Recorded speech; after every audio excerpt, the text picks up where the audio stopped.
Okay, this is all with a slam ball. And you're gonna warm up your shoulders by just throwing up that ball.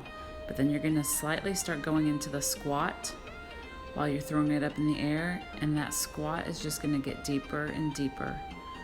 Focus on pushing your hips back, squeezing your quads when you come up, but don't lock your knees. Be very careful.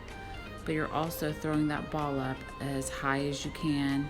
And the second that you catch it, come down with it. So you act as if you're a spring. Your body should be feeling like you're a spring, going down and up, all in solid motion. Awesome. I do this for a solid minute and repeat 3 times. Okay, the next one is called Round the World. Now, this is great for your shoulders and for shoulder mobility. As women, it's really hard sometimes to learn how to flex our shoulders and to use our shoulders. And this is a fantastic way to just focus on your shoulders.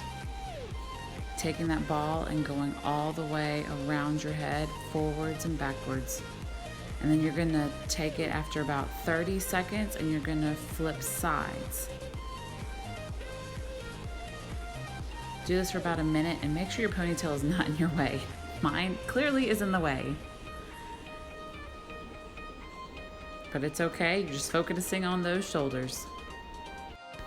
This next one is going to be a squat with a bicep curl into a tricep press. So get ready. All right, you're going to squat, bicep curl, shoulder press, and tricep press. So this is about 4 different movements in one. Tricep press, back down, squat, bicep curl, shoulder press, tricep press, back to center. So you're working on a little bit of everything and really focus, like I said, on squeezing those muscles. A lot of people go really fast with these, but it's so pointless because you're just going through the motion. Really look at those muscles flexing.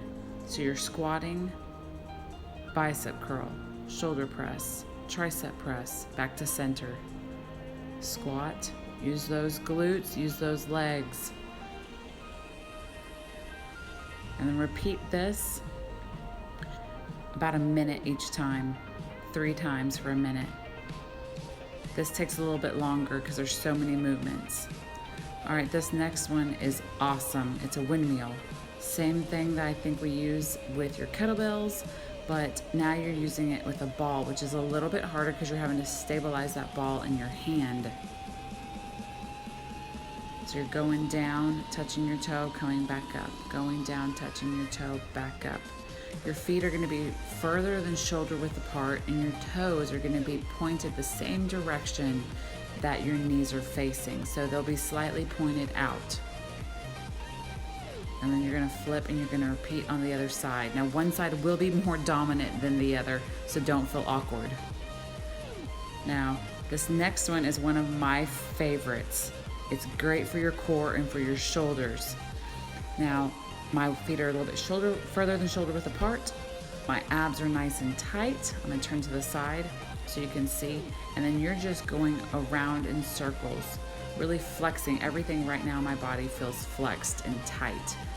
And you're trying to really whip that ball. Just be throwing it is exactly how it feels like.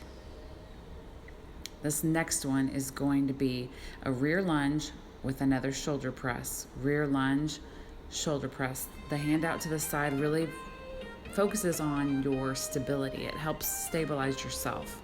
So when you step back into this lunge and you come up, press through the heel. Step back into the lunge, feel the glutes activate and press up through the heel. Go all the way down where your hamstring, the back of your leg is parallel to the floor, and stand straight up. And it's okay if you mess up or if your shoulder gets tired, then just stop with the press and just rest it like I'm doing right now. And then repeat this. Okay, I'm gonna add a little something in there real quick. We're gonna finish off the legs by stepping in the center of your resistance band. You're gonna act like you're gonna bicep curl with your arms. So you're in that bicep curl position, burning out the rest of your biceps if they're not already on fire, or your shoulders are on fire. But you're gonna be taking your legs and you're gonna be going in and out, in and out. what you should be feeling is it should be really burning on the outside of your thighs. Now, if you can't keep the bicep position, then just lower your arms and keep them close to your side the entire time. I try to do a solid 30 to 45 seconds or 20 on each side and repeat that 3 times. Now this next one though is going to be a killer. These are called monster walks. So it's the same position that you were just in. You're going to be going side to side. I do about an 8 count, but depending on the space that you have, you might only be able to do a 4 count.